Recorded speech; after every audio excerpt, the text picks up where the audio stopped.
وعلى آله وأصحابه أجمعين.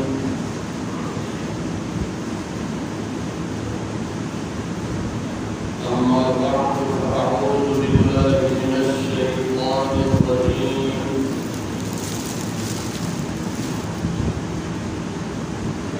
بسم الله الرحمن الرحيم. يا أيها الذين آمنوا كتب عليكم الصيام كما كتب على الذين من قبلكم لعلكم تتقون.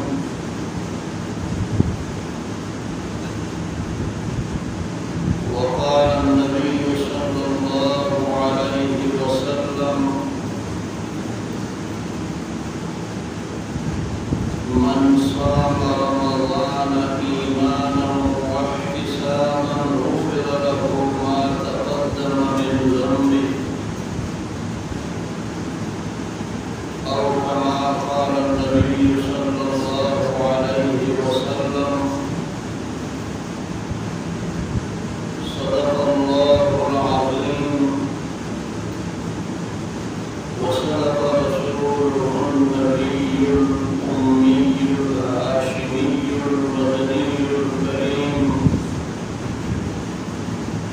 ونحن على ذلك لمن الشاهدين والشاكرين،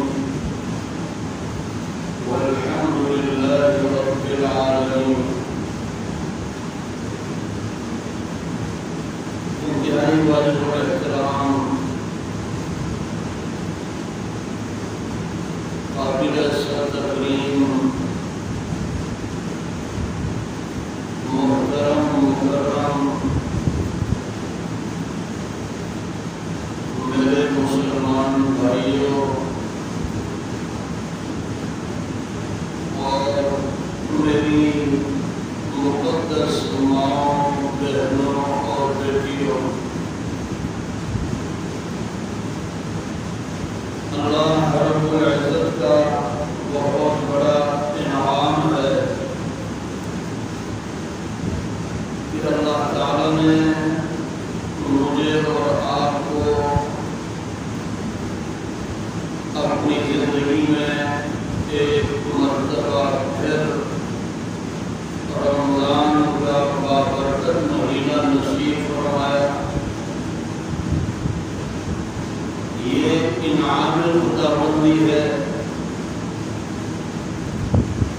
احسان خداوندی ہے جو اللہ نے میرے اور آپ کے ساتھ فرمائے ہیں۔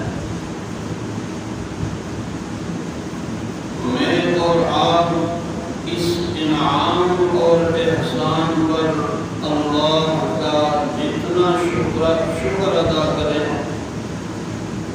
بہت ہی کم ہے کہ اللہ تعالیٰ ہر آن ہر گھڑی مختلف بہانوں سے مجھے اور آپ کو بخشنا چاہتے ہیں، میری اور آپ کی مغفرت کرنا چاہتے ہیں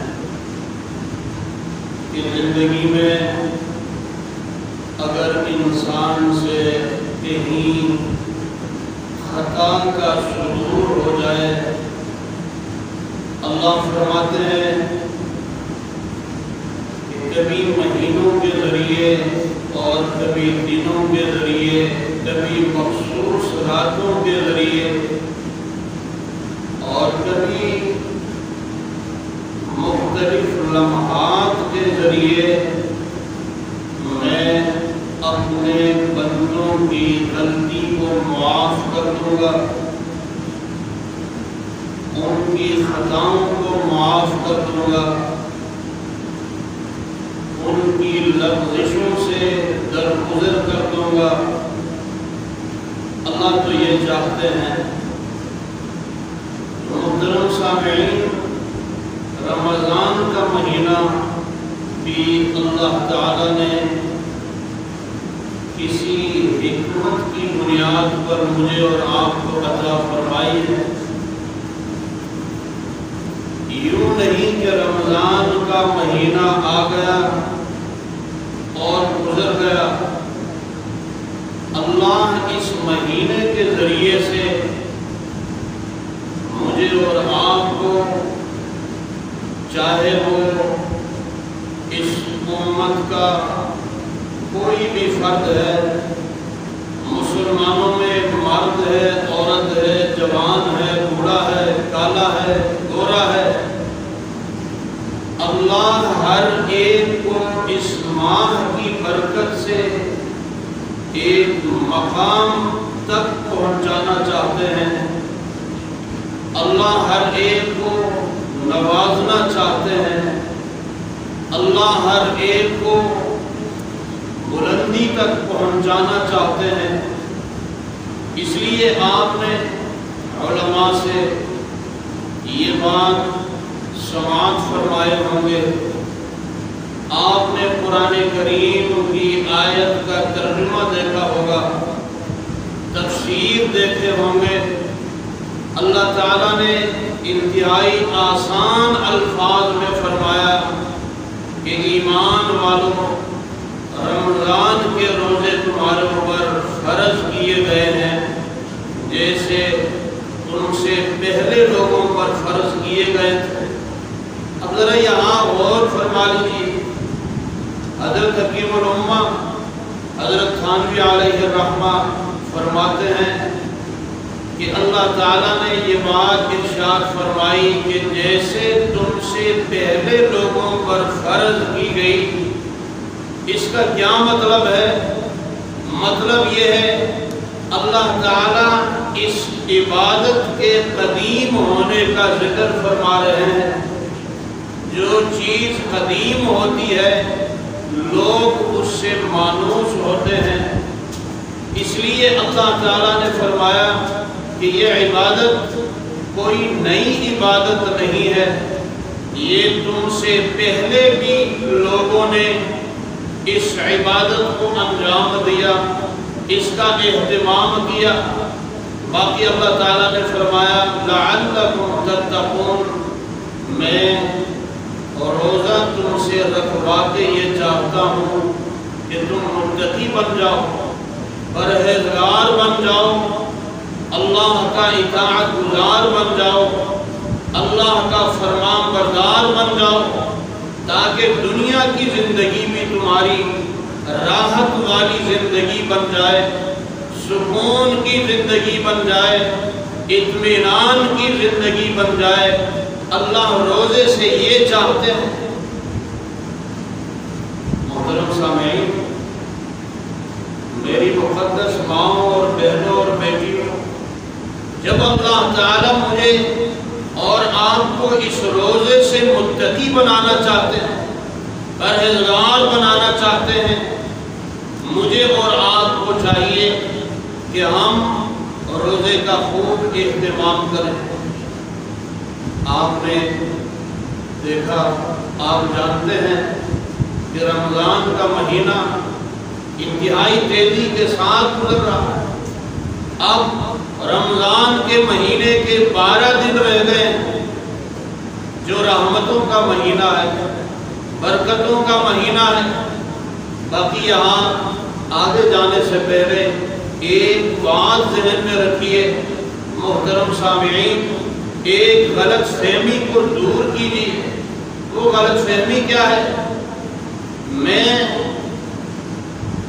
اور معاشرے کا ہر فرد، تقریباً اکثریت لوگ یہ سمجھتے ہیں کہ رمضان کا مہینہ آ گیا، بس اب ہر ایک کی بخشش ہو جائے، ہر ایک کی بخشش ہو جائے۔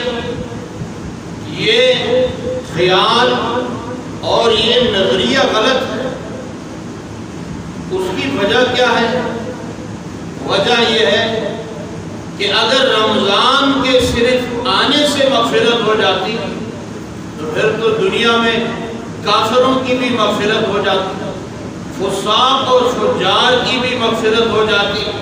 اللہ تعالیٰ فرماتے ہیں احادیث میں، جناب نبی کریم صلی اللہ علیہ وسلم نے اس مسئلے کو واضح فرمایا ہے۔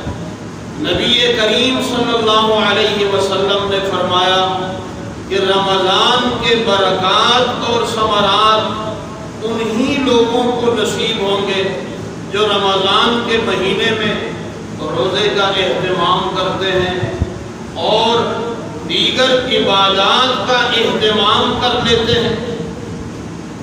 یہاں ایک بات اور ذہن میں رکھنا ضروری ہے کہ صرف روزہ رکھنا ہی کافی نہیں ہے کہ بندہ اپنے آپ کو کھانے سے روکے، پینے سے روکے اور ازدواجی تعلقات قائم کرنے سے روکے۔ ان تین چیزوں سے روکنے کا نام روزہ نہیں ہے۔ حضور اکرم صلی اللہ علیہ وسلم نے ارشاد فرمایا رب صائم لیس لہ من صیامہ الا الجوع او کما قال النبی صلی اللہ علیہ وسلم، بہت سے روزہ دار ایسے ہیں جن کو بھوکا رہنے کے سوا، پیاسا رہنے کے سوا کچھ بھی نہیں ملتا۔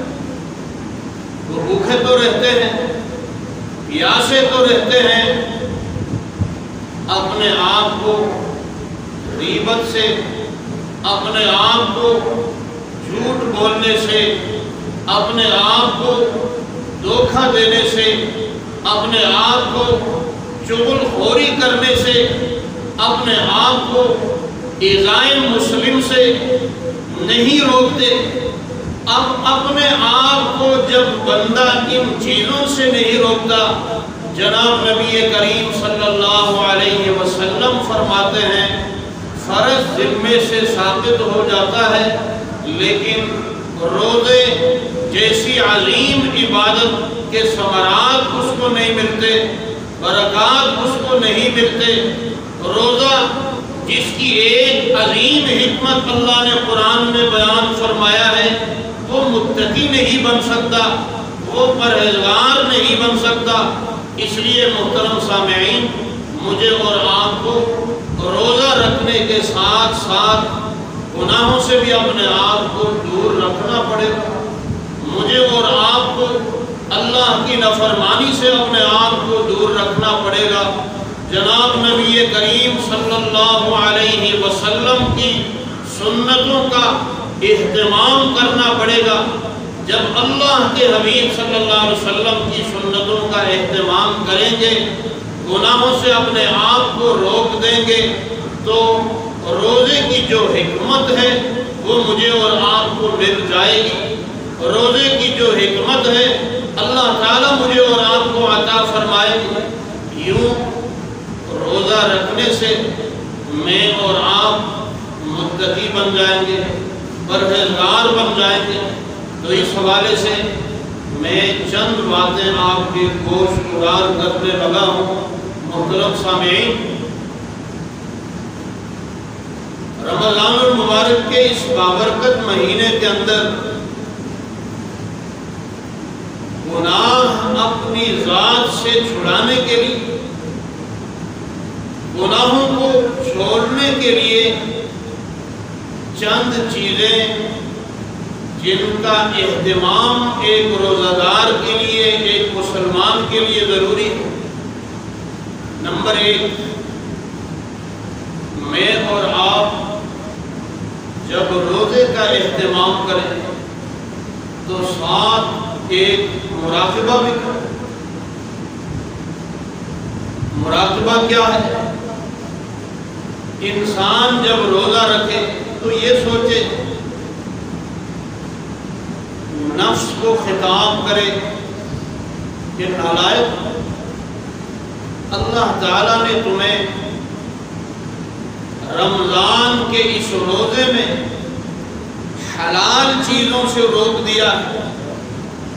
ذرا غور فرما لیجیے محترم سامعین، حلال چیزیں ایک آدمی روزہ رکھنے کے بعد کھا نہیں سکتا، کھانا اس کے لیے حلال ہے، پی نہیں سکتا، حلال کے پینا اس کے لیے حلال ہے، بیوی کے پاس دن میں روزے کی حالت میں جا نہیں سکتا، حالانکہ بیوی اس کے لیے حلال ہے، تو یہ مراقبہ کرے کہ جب یہ حلال چیزیں اللہ نے تمہارے لیے حرام قرار دیا ہے، تو ایک آدمی اگر روزے کی حالت میں حرام چیزوں کے پاس جائے گا، یہ بڑی ناانصافی کی بات ہے، یہ اپنے آپ کو محروم کرنے کے مترادف ہے۔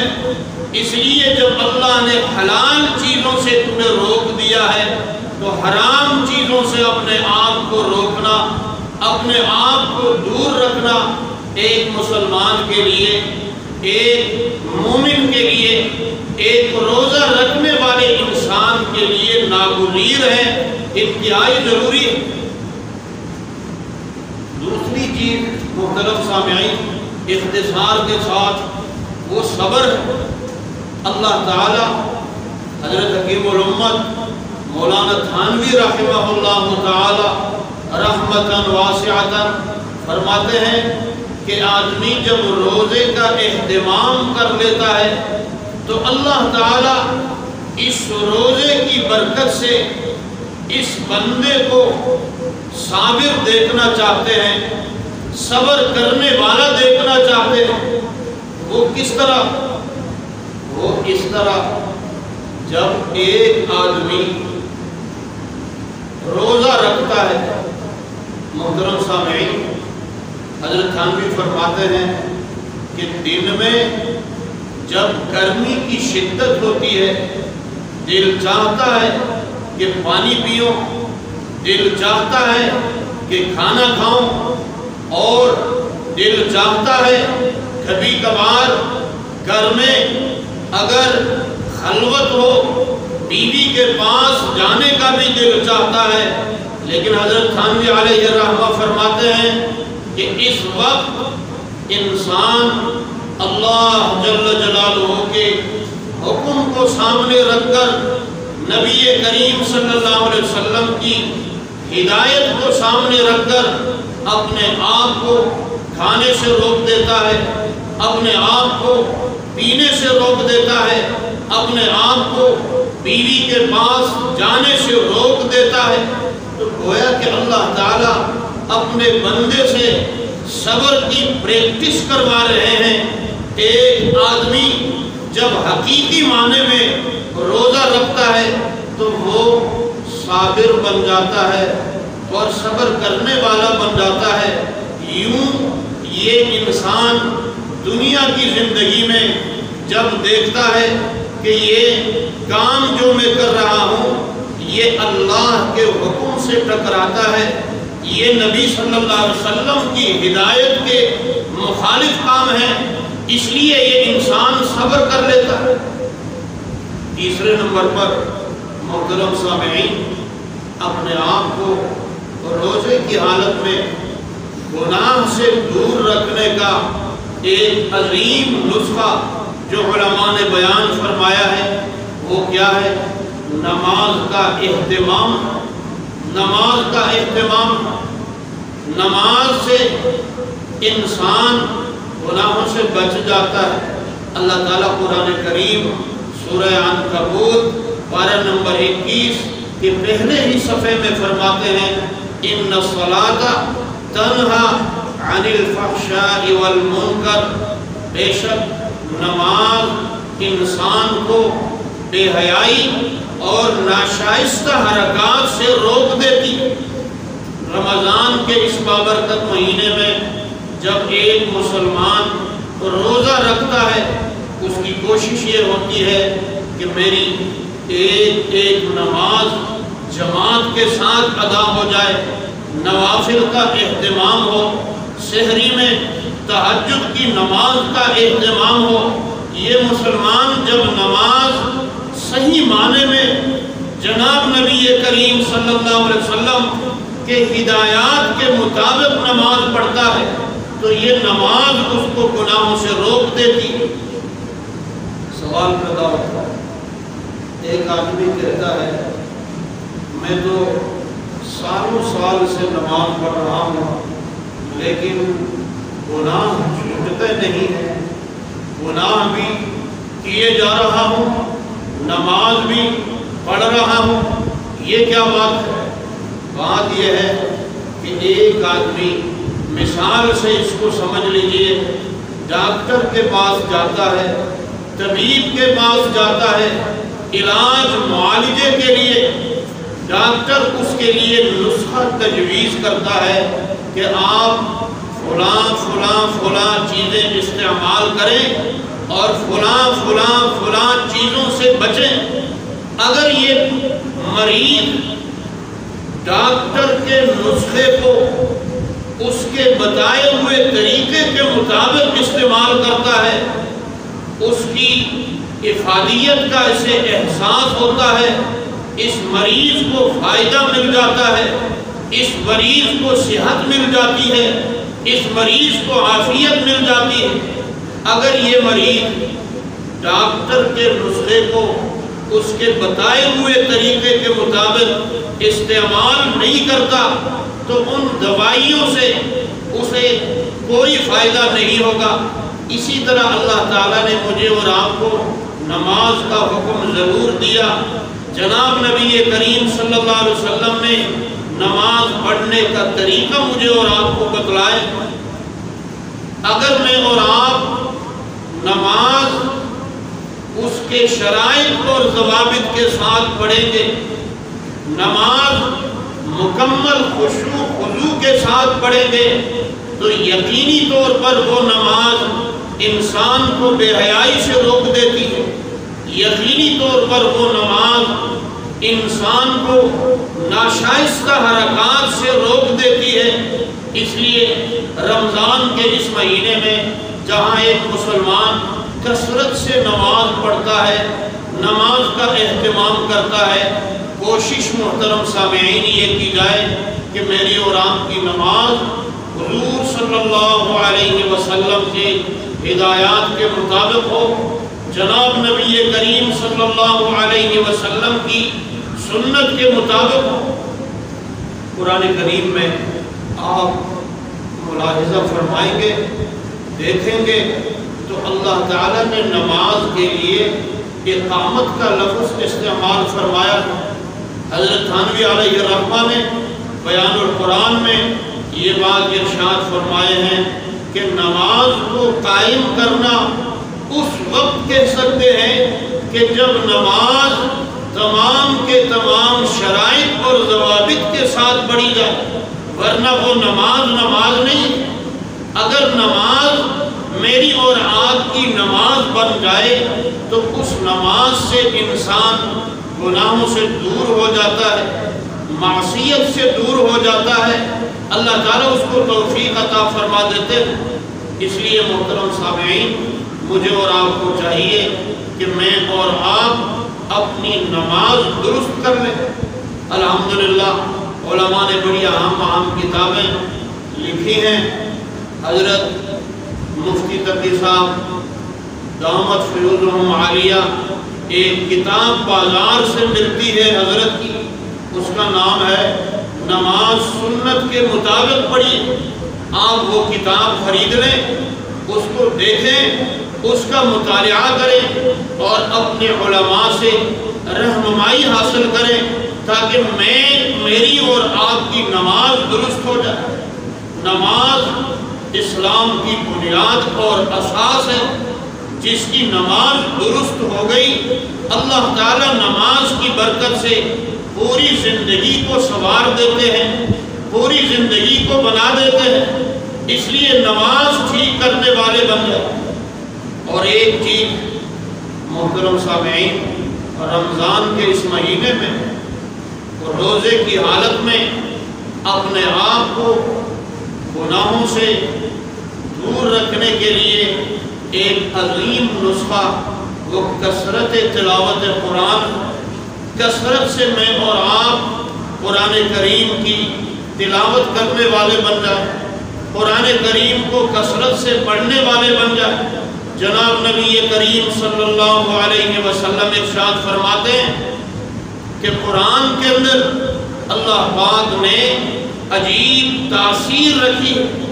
اللہ تعالیٰ فرماتے ہیں انما المؤمنون الذین اذا ذکر اللہ وجلت قلوبهم وَإِذَا تُلِيَتْ عَلَيْهِمْ آيَاتُهُ زَادَتْهُمْ ایمانا، جب قرآن کریم پڑھی جاتی ہے، جب قرآن کی تلاوت کی جاتی ہے تو تلاوت قرآن کی برکت سے، قرآن پڑھنے کی برکت سے مسلمان کا ایمان بڑھ جاتا ہے، مومن کا ایمان بڑھ جاتا ہے۔ تو قرآن کریم اگر میں اور آپ کثرت سے پڑھیں گے، کثرت سے تلاوت کریں گے، اللہ تعالیٰ نے قرآن کریم کی تلاوت میں وہ تاثیر رکھی ہے کہ اللہ اس کی برکت سے انسان کو گناہوں سے دور رکھ دیتے ہیں، اس کی برکت سے انسان گناہوں سے دور ہو جاتا ہے۔ اور ایک بڑی اہم بات محترم سامعین، آخر میں اپنے بھائیوں سے اور اپنی ماؤں اور بہنوں سے یہ کہنا چاہوں گا کہ ان تمام باتوں کا خلاصہ یہ ہے کہ میں اور آپ جناب نبی کریم صلی اللہ علیہ وسلم کی نقل اتاریں۔ یہ سارے کام جب حضور صلی اللہ علیہ وسلم کی نقل کے بغیر کیے جائیں اس کا کوئی فائدہ نہیں ہوگا۔ جناب نبی کریم صلی اللہ علیہ وسلم کی نقل کو اتارنا ایک مسلمان کے لیے ناگزیر ہے، ضروری ہے۔ میں آپ کو قرآن سے ایک مثال دیتا ہوں محترم بھائیوں، اختصار کے ساتھ۔ حضرت موسیٰ علیہ السلام کے زمانے میں جادوگروں کا بڑا چرچا تھا۔ حضرت موسیٰ علیہ السلام کا ان کے ساتھ مقابلہ ہوا، وہ مقابلے پہ آئے، اپنی رسیاں اور چھڑیاں انہوں نے پھینک دی، وہ سام بن گئے۔ قرآن کا مشہور واقعہ ہے، حضرت سیدنا موسیٰ علیہ السلام نے عصا پھینک دی، وہ اژدہا بن گیا، یہ بھی مشہور واقعہ ہے۔ لیکن محترم بھائیوں، جو جادوگر جناب موسیٰ علیہ السلام کے ساتھ مقابلے کے لیے آئے تھے، انہوں نے حضرت موسیٰ علیہ السلام کے رب پر، اللہ پر، حضرت موسیٰ علیہ السلام کی رسالت پر ایمان لے آئے، آنم خانم ایمان لے آئے۔ ذرا غور فرما لیں، ان کو ایمان مضبوط کرنے کا وقت نہیں ملا، یہاں ایمان لے آئے۔ فرعون نے کہا خبردار، میرے سامنے اس طرح کی باتیں کرتے ہو، میں تمہیں جان سے مار دوں گا، سولی پہ لٹکا دوں گا۔ محترم بھائیوں، انہوں نے کہا، بڑی عجیب بات کہی، بڑا عجیب جواب دیا، کہا کہ فَقْضِ مَا أَنْتَ قَاضٍ، جو کچھ کرنا چاہتے ہو کر لو، ہم ایمان سے ایک اینٹ بھی پیچھے ہٹنے کے لیے تیار نہیں۔ ذرا یہاں غور فرما لیجیے، اتنا مضبوط ایمان اللہ نے ان کو کیوں نصیب فرمایا؟ علماء مفسرین فرماتے ہیں انہوں نے حضرت موسیٰ علیہ السلام کے لباس کی نقل اتار کے آئے تھے، وقت کے نبی کی نقل اتار کے آئے تھے۔ اللہ نے فرمایا مجھے ان کی ادا جو میرے اس وقت کے حبیب کی نقل اتار کے آئے تھے اتنی پسند آئی کہ میں اس کی وجہ سے اتنا بڑا مضبوط اور مستحکم ایمان انہیں نصیب فرما دیا۔ تو آج میں اور آپ امام الانبیاء، تاجدار نبوت، فخر الرسل جناب محمد عربی صلی اللہ علیہ وسلم کی نقل اتاریں گے۔ نقل اتارنے سے مراد یہ ہے کہ میں اور آپ اپنی سیرت، اور اپنی صورت جناب نبی کریم صلی اللہ علیہ وسلم کی سیرت اور صورت کے مطابق بنائیں، مجھے اور آپ کو اس نقل کے اتارنے پر جو صلہ اللہ عطا فرمائیں گے، میں اور آپ اس کے بارے میں سوچ بھی نہیں سکتے۔ اس لیے تفسیر کی کتابوں میں ایک اور واقعہ لکھا ہے، حضرت موسیٰ علیہ السلام کی زبان پر لقمت تھی۔ جناب موسیٰ علیہ السلام کے ساتھ ایک نوجوان تمسخر کرتا تھا، موسیٰ علیہ السلام کا مذاق اڑاتا تھا۔ جب سارے کے سارے لوگ اللہ کے عذاب کے لپیٹ میں آئے، وہ نوجوان بچ گیا۔ جناب موسیٰ علیہ السلام نے دیکھا، فرمایا کہ اے اللہ، یہ تو وہ لڑکا ہے جو میرا مذاق اڑاتا ہے، جو میرے ساتھ تمسخر کرتا ہے۔ اللہ نے فرمایا کہ میرے حبیب جناب موسیٰ علیہ السلام، یہ وہ نوجوان ہے جنہوں نے آپ کی نقل اتاری ہے۔ میں آپ کی نقل اتارنے والے کو دنیا میں سزا دوں، یہ میں گوارا نہیں کرتا۔ اس نقل کے اتارنے کی وجہ سے آج دنیا میں اس کی بچت ہو گئی۔ اس لیے میرے بھائیوں، میں اور آپ یہ کوشش کریں کہ میری اور آپ کی یہ عارضی زندگی اپنے پیارے حبیب پیغمبر جناب نبی کریم صلی اللہ علیہ وسلم کے تمام ہدایات کو اپنی زندگی میں لا کر گزر جائے تو یہ ہمارے لیے بہت بڑی کامیابی ہے۔ کسی نے کیا خوب کہا، تیرے حبیب کی یارب شباہت لے کے آیا ہوں، تیرے حبیب کی یارب شباہت لے کے آیا ہوں، حقیقت اس کو تو کر دے، میں صورت لے کے آیا ہوں۔ میں آپ سے یہی کہوں گا کہ رمضان المبارک کے جتنے بھی ایام کو گزارنے کی کوشش فرما لیں تاکہ رمضان کا مہینہ گزرنے سے پہلے میری اور آپ کی کامل مکمل مغفرت ہو جائے۔ جناب نبی کریم صلی اللہ علیہ وسلم نے فرمایا، بہت زیادہ بدقسمت انسان ہے وہ جس کے اوپر رمضان کا مہینہ گزر جائے اور وہ اپنی مغفرت نہ کروائے۔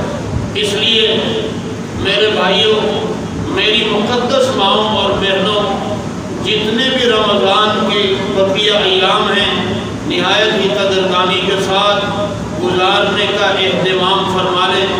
امت مسلمہ اس وقت جن پریشانیوں سے دوچار ہے، خصوصی طور پر سحری اور افطار کے وقت اجتماعیت کے ساتھ گھر کے افراد کو بٹھا کر امت مسلمہ کے حق میں دعا کرنا، یہ میری اور آپ کی شرعی، عرفی اور قانونی اور اخلاقی ذمہ داری ہے۔ اللہ تعالیٰ ان ذمہ داریوں کو نبھا کر اپنی زندگی گزارنے کی توفیق نصیب فرمائے۔ وآخر دعوانا ان الحمد للہ رب العالمین۔ الحمد للہ جل وعلا وصلی اللہ وسلم علی رسولہ المصطفیٰ ونبیہ المجتبیٰ وامینہ علی وحی السماء وعلی آلہ الاصفیاء واصحابہ الاتقیاء افضل البشر بعد الانبیاء من المفسرین والمحدثین والفقہاء الى یوم الجزاء۔ ربنا آتنا فی الدنیا حسنہ وفی الآخرۃ حسنہ وقنا عذاب النار۔ اللهم ربنا لا تجعلنا فتنة للقوم الظالمين ونجنا برحمتك من القوم الكافرين۔ رب اغفر وارحم وأنت خير الراحمين۔ أستغفر الله العظيم الذي لا إله إلا هو الحي القيوم وأتوب إليه۔ لا إله إلا الله، نستغفر الله، نسألك الجنة ونعوذ بك من النار۔ اے اللہ، رمضان المبارک کا بابرکت مہینہ ہے، اے اللہ مغفرت کا عشرہ ہے، رب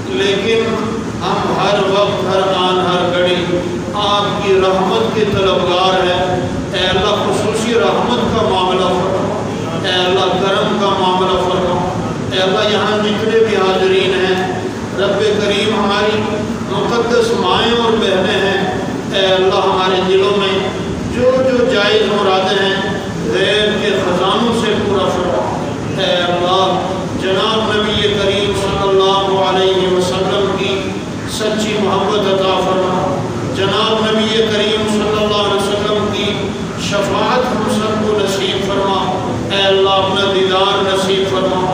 رب کریم اس مسجد کو، اس مدرسے کو، رب کریم اس کے منتظمین کو دن دگنی رات چگنی ترقی نصیب فرما۔ اے اللہ اس مسجد کے تمام ضروریات اپنے غیب کے خزانوں سے پورا فرما۔ رب کریم ملک پاکستان میں، روئے زمین میں جہاں کہیں بھی مساجد ہیں، مدارس ہیں، اسلامی مراکز ہیں، ان کی حفاظت فرما، در و دیوار کی حفاظت فرما، ضروریات اپنے غیب کے خزانوں سے پورا فرما۔ الہ العالمین ہمارے اس پیارے ملک مملکت خداداد پاکستان کے چپے چپے کی حفاظت فرما۔ اے اللہ افواج پاکستان کی حفاظت فرما، علماء پاکستان، مسلمانان پاکستان کی حفاظت فرما۔ رب کریم جو وبا پھیلی ہوئی ہے امت مسلمہ کو اس سے نجات نصیب فرما۔ رب کریم اہل پاکستان کو اس سے نجات نصیب فرما۔ ہمارے اس پیارے ملک کو رب کریم امن کا گہوارہ بنا۔ رب کریم اس ملک میں رہنے والے مسلمانوں کی، خصوصی طور پر پوری دنیا میں رہنے والے مسلمانوں کی عمومی طور پر مدد و نصرت فرما۔ ایمان، عزت، آبرو، جان، مال کی حفاظت فرما۔ اے اللہ اس مسجد کے جتنے متعلقین ہیں، معاونین ہیں، اے اللہ مخلصین اور محبین ہیں، ان کو دنیا اور آخرت کی بہترین بلائیاں نصیب فرما۔ رب کریم جو باتیں کہی ہیں، سنی ہیں، اے اللہ عمل کی توفیق عطا فرما۔ رب کریم عمل کی توفیق عطا فرما، اے اللہ عمل کی توفیق عطا فرما۔ روزے کا اہتمام نصیب فرما، روزہ رکھ کر گناہوں سے بچنے کی ہم سب کو توفیق عطا فرما۔ اے اللہ جن کے والدین حیات ہیں سب کے والدین کو رب کریم دراز عمر، عافیت والی صحت نصیب فرما۔ اے اللہ جن کے والدین اس دنیا میں نہیں ہیں ان کو جنت الفردوس میں اعلیٰ مقام نصیب فرما۔ جن جن بھائیوں نے دعاؤں کے لیے کہا ہے اے اللہ سب کے جائز حاجات غیب کے خزانوں سے پورا فرما۔ جو بیمار ہیں اس محلے کے اندر نمازی احباب میں سب بیماروں کو صحت عطا فرما، روحانی جسمانی بیماریاں دور فرما۔ اس محلے میں جو پریشان حال ہیں اے اللہ اپنے فضل سے، رمضان کی برکت سے سب کی جملہ پریشانیاں دور فرما۔ امت مسلمہ کے حالت زار پر رحم فرما۔ رب کریم امت مسلمہ کو عروج نصیب فرما۔ رب کریم اسلام کو ترقی نصیب فرما۔ اللہم ربنا تقبل منا انک انت السمیع العلیم۔ ہمارے محترم بھائی جناب مولانا انعام الرحمن ابو بکر صاحب کو اے اللہ ان کے علم میں برکت نصیب فرما۔ رب کریم اعمال میں برکت نصیب فرما۔ الہ العالمین جناب نبی کریم صلی اللہ علیہ وسلم کے تمام سنت اعمال سے مساجد کو، اپنے گھروں کو آباد کرنے کی ہم سب کو توفیق عطا فرما۔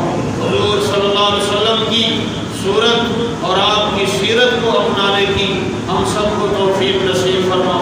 سبحان ربک رب العزت عما یصفون وسلام علی المرسلین۔ میرے انتہائی محبوب بھائی جناب رحمت اللہ صاحب گزشتہ دنوں روڈ ایکسیڈنٹ میں وفات پا چکے ہیں۔ تمام احباب سے درخواست ہے ان کے حق میں دعا کریں۔ الہ العالمین جناب بھائی رحمت اللہ صاحب مرحوم کی کامل مغفرت فرما۔ اے اللہ ان کے لواحقین کو صبر جمیل کی توفیق نصیب فرما۔ رب کریم ان کی اولاد کو صبر کی توفیق عطا فرما۔ ناگہانی آفات سے امت مسلمہ کی ہم سب کی حفاظت فرما۔